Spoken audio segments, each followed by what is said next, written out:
Saudara, ribuan warga Selayar masih bertahan di lokasi pengungsian pasca gempa bermagnitudo 7,4 pada pekan lalu. Mereka belum kembali lantaran khawatir adanya gempa susulan.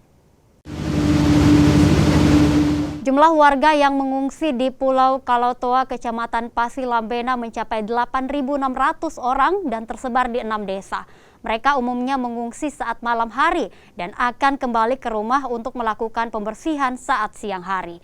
Warga belum sepenuhnya kembali beraktivitas lantaran gempa susulan masih kerap dirasakan warga. Mereka pun masih khawatir. Kondisi terkini warga kami masih ada yang mengungsi di tenda, ada yang kalau siang sudah balik ke rumah untuk beres-beres, bersih-bersih. Kemana dengan bantuan? Bantuan ini dari kabupaten sudah masuk, dari provinsi juga sudah masuk.